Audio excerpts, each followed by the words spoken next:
G'day, Tragic here, and welcome to the next series of turns for Mage Night. Getting towards the end of night time here, and it is the Sorceress's turn.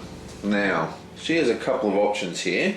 She wants to come into here and kill this guy and take over this spot. But the problem with that is we don't really have any block. We've got a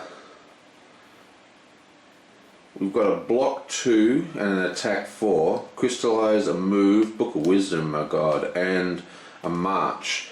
So we've got a number of cool things, but no actual ways to block things, which is a bit unfortunate. To fight the keep, we've got to draw a random keep monster that the players set up to guard.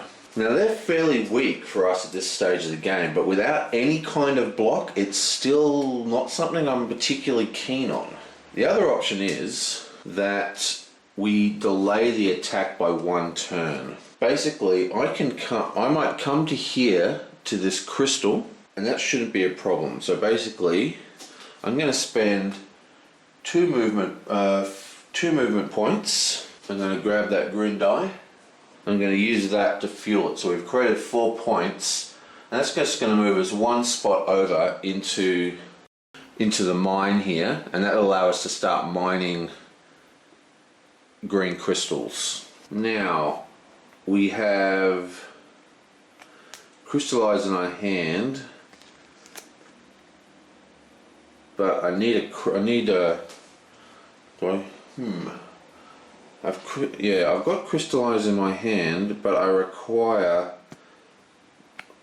a blue crystal to fuel it to get any crystal, or I could, instead of doing that, actually what I might do, I'm going to do crystallize, spend a green crystal on it, and that gets me a green crystal to take back into my hand.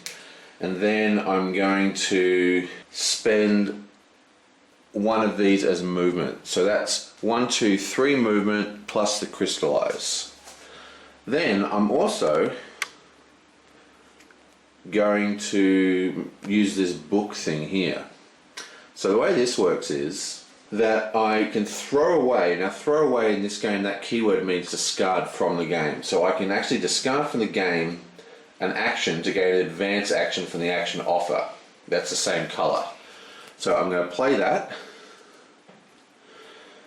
and I'm going to discard this blue move 2. Now move's very good, but still I'm going to do it. And I'm going to grab Temporal Portal from the action offer. Now this is a really cool card, and it's also a move, so we haven't actually lost a movement, we've just got a better version of movement. Okay, if you don't pump it, you play as your action for the turn, you may move to an adjacent safe space without provoking rampaging monsters. Whether or not you move, your hand limit is higher by 1 next time you draw a card. So that's pretty cool. So we can use this, and that's exactly what we're going to do, because the Book of Wisdom says you actually put it into your hand, not into your deck. So, in fact, I don't need to do any of this, do I? What I need to do, I just get rid of this. All I need to do is play Crystallize to get the crystal, play the book to gain the, whatever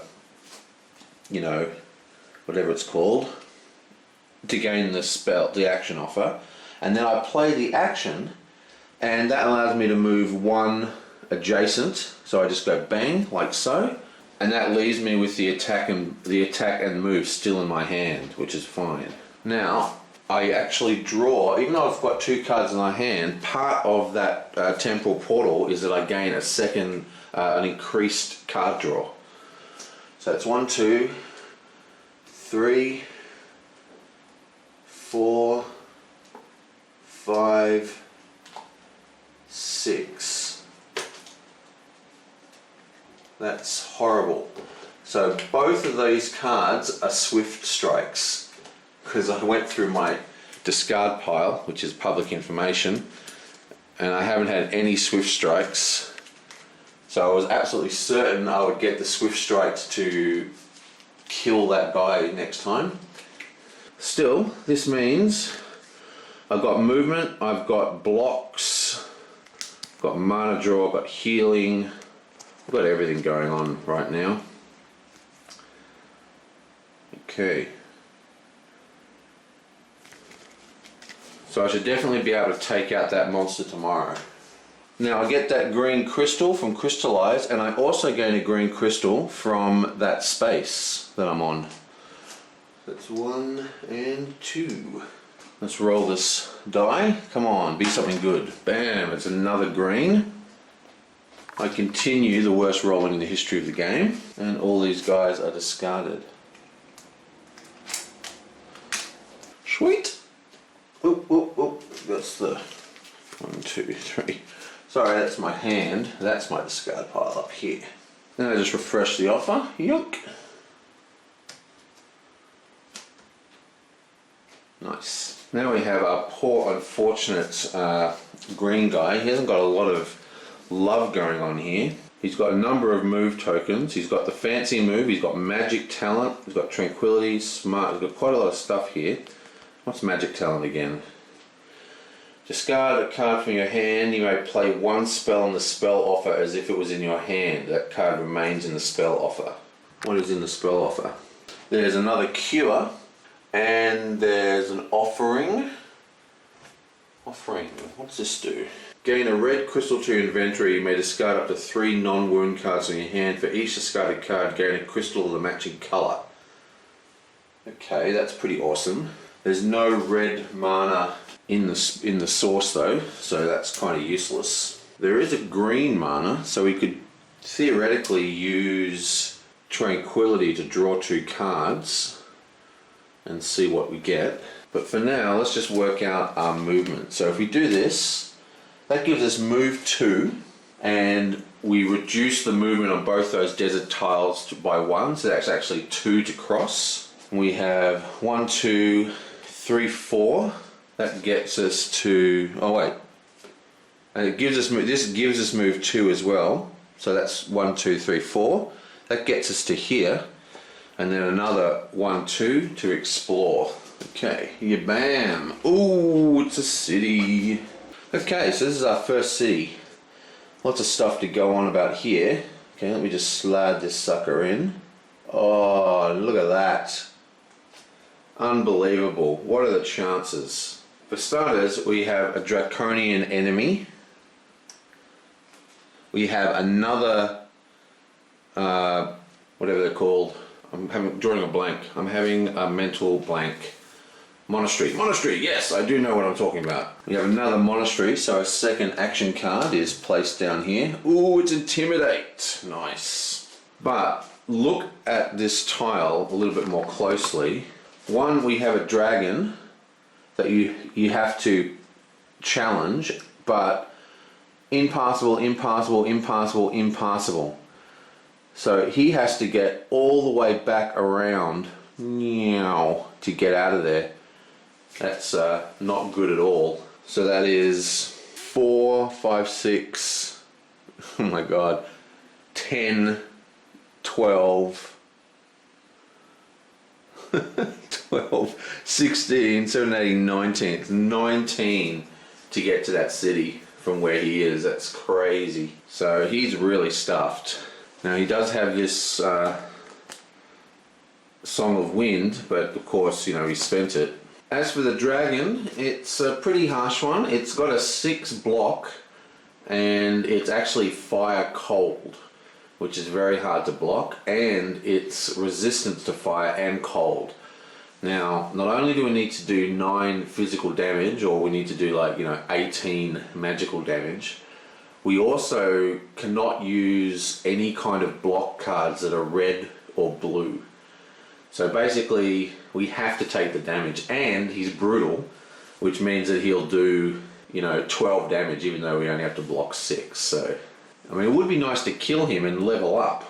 I actually think he might be worse than the fire dragon here, because the fire dragon, at least you can block with blue spells. Well, I think this is in the middle of nowhere. He's going to finish his turn with a tranquility, pump it with a green die, and that's draw 2 cards.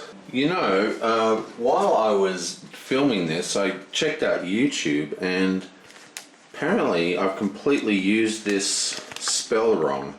The spell says, when you play this, spend 1 to 5 move points and move 1 revealed space on the map for each. Okay? Now, what I failed to realize, apparently, is this doesn't actually give you any move points. You still need to spend movement cards to spend those move points. It just allows you to spend move points in a different way. So there's basically 2 ways you can interpret this. Either it says spend 1 to 5 move points, as in you have 5 move points, spend them, or if you have move points between 1 to 5, you can spend them in this way. And apparently that's the way it's supposed to be. Now what sucks about that is that it would be 1, 2, 3, 4. It would cost me 4 to actually get to that location. What that would basically mean is that the last turn, her getting the artifact and everything was a complete failure. But I'm just going to say stuff it, let's continue. I'm not going to bother going backwards on that. You see, it was only 1, 2, 3, 4 movement points to get to the maze, and we had 2 movement cards in hand. I mean, we just threw 1 away for this turn, but really, she's basically just, you know, we would have attacked that, we just attacked it a turn earlier. I mean, technically, yeah, she shouldn't have it, but I don't think it's that much of a stress to think that she would have gone in there anyway, because it's obviously such a lucrative place, as you can see. It's well within her power range. So I think what we're going to do is we're going to penalise her a turn. So I'm going to put her on a side like this, and I'm going to penalise her a turn. So she can't do anything, she can't collect the crystal underneath her, she's just going to miss out on the whole turn. And that's going to kind of be the, you know, her small penalty for being a big cheeky face. Anyway, so we paid that resource to draw 2 cards, and we get Promise and Crystal Mastery. Excellent. Okay, so we have 3 cards in our hand, and if I'm not mistaken, we have another 2. Yeah, we've got 2 in our discard pile. So I think he's going to actually end his turn here. Still can't believe how unlucky he was that the entire city is walled off with impassable terrain. So we just need to roll that. Oh my god. This is unbelievable. Look at that. Another gold die. That is seriously insane. So there is no dice at all in the pool. Okay, so we'll clean up all that. And we've got 1, 2, 3, 4, 5. Okay. Now she's out of cards, but she does have the Long Night card, so we'll trigger that next round. I don't think she's going to get time to use it though.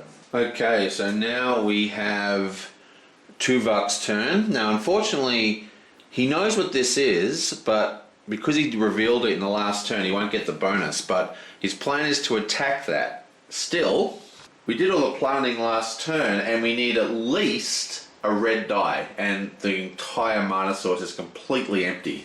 Look at that, unbelievable. This is a frustrating game. Well, not the game itself, but this particular game, because the source has been so bad this round. But luckily, he has Mana Search, and now he's going to use it. So I think people have been telling me to use Mana Search a lot more than we have been using it. And I actually think we've been doing it very well the way we're doing it at the moment, because starving the other players. We have all the cards we need. We'll take wounds, but we have all the cards we need to take over that keep, assuming we can get a red die. We need at least a red die. We have to roll depleted mana first, but there's 4 depleted mana, so it doesn't help much. Okay, come on. Give us a red dice. Red die! Red die! Boom! Yes, we get a red and we get a green. Awesome. Excellent, excellent rolling, if I do say so myself. Okay, so bam, that goes in there. Okay, so what are we going to do here? First thing is we're playing Ambush, and we're going to power that with the green mana crystal in our thing here. Yoink. So we're going to power that, and that's going to give us 4 movement, which is enough to get in here, yonk. And it also gives us +2 to our next attack. Then we're going to play Instinct, take the red mana from the source, and power that. And that gives us 4 attack, plus the 2 attack that comes off ambush. So we're at 4 attack now. Then we're going to play this card, and that gives us another 2 attack. So we're at 4, 5, 6, 7, 8. And finally, we're going to power this, and that gives us 9, 10. Now unfortunately, we can't... I've got this card that I'm not using. Oh, he would have taken a wound last turn as well, which I didn't do. How many cards have we got in our hand? 1, 2, 3, 4. So we've got 4 cards in our hand, so we've also got a wound. Now, we do have this attack, so we could take another wound. Oh, we've already used a dice. There's no way we can actually do it so we can block. See, that's 1, 2. Actually, let me think here. Yeah, 1, 2, 3, 4, 5, 6, 7, 8, 9. 4, 5, 6, 7, 8, and play this sideways 9. Yeah, so we can only get 9 attack without, and you know, with not using this to block. And so what that means is, because I've already gone over this guy a couple of times, I didn't bother showing you. I better show you now though. Yonk. He has 5 damage, but we've got to do 10 to kill him. So we've done 10 damage. But we didn't block, so we've got to take 2 damage in the face. So we're taking damage. Now he's doing 2 damage. Now technically you can just divide the damage by 2 and round up, and that gives you the damage total. But I really like doing it this visual way because it's more fun, especially when you're taking like 9, 18 damage and you're dealing all the cards out. It's really tactile and awesome. But basically, because you're holding damage in your hand, you get 1 damage token. Then you minus your total damage you have left with your armor value, which in this case is 3. So 2 minus 3 means there's no damage left, no damage in our hand. That's the end of the damage round. So we take another wound. Bam. So this ends up as our hand. The other wound came from the last turn. He actually used a white die, and I forgot to, because the white die is a curse, so he forgot to take a wound. Luckily it didn't change anything, because he was almost out of cards, so he only drew 4 anyway, which means he had a spare slot. Anyway, so that's his hand. That goes back on the table. That's his hand. This gets re-rolled. It's a green. This gets discarded. And all these guys are discarded. Ooh. I'm going to have to buy like a rubber playmat, because it's so hard to keep all these things together. You need something nice and sticky for them to sit on. Okay, so these are discarded. Now, is this once a round or once a turn? It's once per turn. It's fine. And now let's get to the rewards. This is 4 fame. Yonk. You're out of here. Boop. And he also gets to mark this location. He now owns 3 forts. That means he's drawing 3 extra cards. Wow. He takes another reputation hit, takes him to -1, not good. And he gets 4 fame. That's 1, 2, 3, 4. And then +1 for blitz. And he's actually leveled up. So he gets to choose one of these cards. And there's some interesting choices here. There's Spell Force. That's a crystal gaining card, and it's pretty awesome. But there's also Firebolt, which is a crystal gaining card, but it just gains you red crystals only, and you can power it to do a ranged attack fireball, which is pretty strong. And then there's Diplomacy, which is an influence bonus. Now, he is negative influence, so maybe an influence bonus is going to be actually good for him. Let me have a look at this card in more detail. Influence 2, you may use influence as block. Influence 4, choose ice or fire, you may use influence as block. Ah, interesting. So you can actually use influence cards as block cards. I actually quite like that, except he's going to spend all his influence next turn. Yeah, so we're not going to take that. I think the one to take here is actually Spell Force. This one says, gain 1 crystal to your inventory of the same colour as one of the spell cards in your spell offer. So at the moment, if I played this, I could take a green, a white, or a red crystal. And if you power it, you gain 2 crystals of 2 different spell cards. So that's really strong. So that goes into his hand as well. That leaves him with 1, 2, 3, 4. Okay. So he's got 1 turn. He probably will want at least 1 more turn so he can play the crystal card and gain some crystals. Now he gets to level up. So we take the top 2 and we go, oh, top 2 only, thank you. Stop cheating, I can't help it. Okay, and let's have a look at what we got here. Ooh, I like to look at this one. Whoop. Okay, hang on. Right. Okay, so the one with all the shields is Shield Mastery. Once per turn, block 3 or ice block 2 or fire block 2. Wow. I don't know if we can pass that one up. I mean, you've seen how all the dragons have got fire blocks and, you know, fire and ice attacks. So that's, I mean, that's great. Or we've got the other ability, which is Mana Exploit. Okay, this is Mana Exploit. It's got quite a long thing here. Let's hold this up so you can read it with me. Mana Exploit. Once a round, choose a colour other than gold and gain a mana token of that colour. Put this skill token in the centre and mark it with a second token of that colour. Until the start of your next turn, other players get a wound when they use mana of any other colour on their turn. Limit 1 wound per colour each. If they use gold, count it as a colour that has been used. Oh. So this is like a mana curse for the whole table. I think this is actually very strong. Still, wounding the other players, I mean, he is in the lead, so retarding the other players is definitely going to help him. But I don't think I can pass off the Shield Mastery, especially because, I mean, being able to knock off being able to knock off damage from the dragons and have it 1 for 1 instead of, you know, having to block twice as much because it's an elemental attack. I mean, that is a huge thing. We have a number of skills in the offer over here. Are any of these worth getting? We've got gain green mana tokens, flip things, no. The red one I remember being pretty cool. Yeah, that's draw 2 cards, and it's actually the same, basically the same skill as the blue one, except the red one gives a red mana. And there's another really good one here, which I think is actually really, really strong, which allows you to discard a wound and draw a card. Yeah, so you can basically cycle your wounds out of your hand. I mean, that's very, very strong. Even though he's got some wounds, I don't think that's really the time to use it.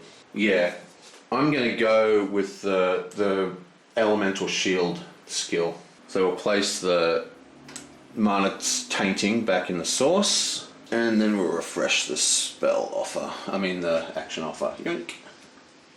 Ooh, there it is, Blood Rage. This is a fantastic spell, can produce 9 attack. Very, very strong. Okay, now we have Norwez's turn. Now I feel like he's not doing very well, but he's actually in a much better position than people give him credit for. For starters, he's the only player conserving his mana crystals. So he's got mana crystals up the wazoo, and he's got this really cool skill to allow him to buy an extremely expensive super duper unit once they come out, which they're going to come out any second. As in, you know, when the round ends. And what I mean by that is, there are these gold decks about to come out, so I just randomly pick one from the center. Oh, look, there we go. 12. And look at them, and they're just so strong. This guy's 12, that's one of the biggest units in the whole game. Now, he gets +5 already to hire that guy from here. Like, that gives him, just for this turn, +5 influence. So he, out of all the characters in the game, can hire these really powerful units. And don't let the crystals fool you. Because he's got the crystals, he's going to be able to do extremely powerful plays. And, you know, he's got out of all the characters, he's got the best chance of actually taking down cities so far. Pretty cool. Now he's down here facing this orc, and he's sitting on a red crystal mine. I think he's just going to attack that orc and stay on the mine. He does have a wound in his hand, but he's got no movement.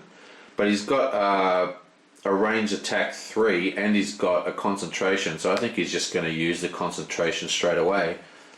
So he's provoking that orc. Now the orc looks annoying because you've got to block 2 separate sources of damage, and you can just block that damage by placing cards sideways, because any card placed sideways is 1 block. So he's not hard to block, but we're just going to ignore it completely because we're going to do full all range damage against him. So we're going to play concentration.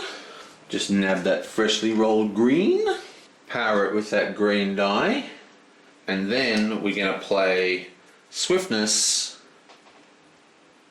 for no cost.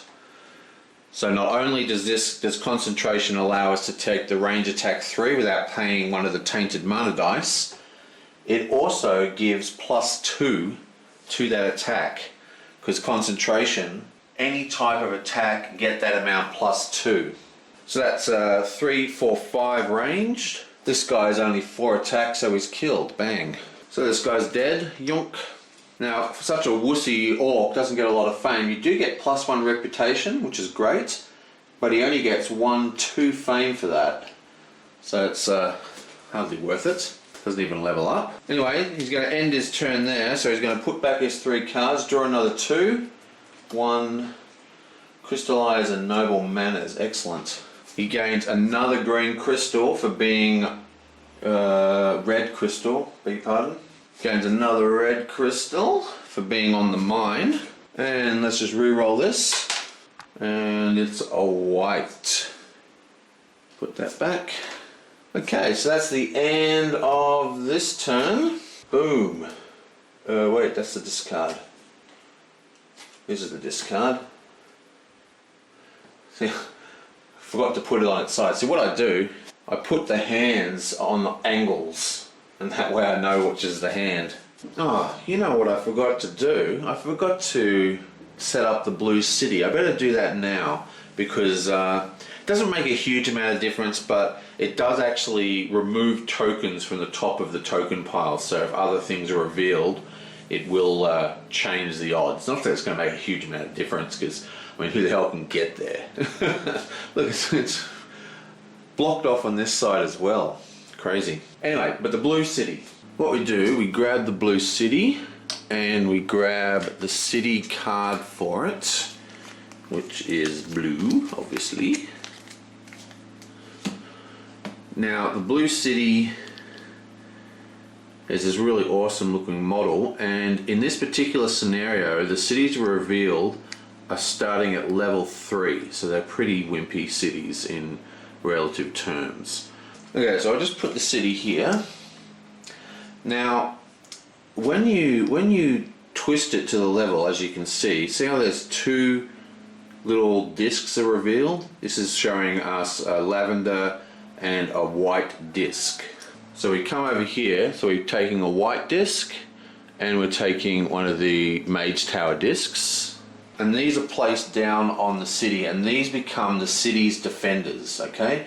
So when we attack this city, they're the guys that we have to deal with, and there's only 2, because it's only level 3, because we're playing Blitz, we've only got to deal with 2, so it's actually quite easy to take out these cities relative. But there's a whole bunch of stuff going on in these cities. For example, this city here, all the defenders get this bonus, which means that if you have any monsters that have a cold attack or a fire attack, it gains +2 to that damage that you need to block. Now, depending on who we play, like I've played it both ways, and the last one is a special type of attack called cold fire, which is extremely hard to resist. So basically that says if it's cold fire, you get +1 to the attack. But some people I know do play it that adds +1 to either fire and cold. Okay, so if it's fire and cold, it's +1, but if it's a fire attack, it's +3, and if it's an ice attack, it's +3. That's the way a lot of people play it. But we're going to play it +2, +2, and +1, which is actually, in my opinion, the way it's meant to be played. So basically that just means that all those guys are a lot more hardcore. And the bottom thing at the bottom is how you can buy things. Once you're in the city, it becomes a location where you can purchase things. So not only can you purchase special gold units that have the city symbol, but you can also purchase at this particular city spells, which is pretty awesome. So we'll just place this city on the board. Boing! Okay, so that's the end of this round. Hopefully I didn't make any horrendous mistakes like I did with the Flying Witch, but oh well, doesn't matter. I'll see you guys next time.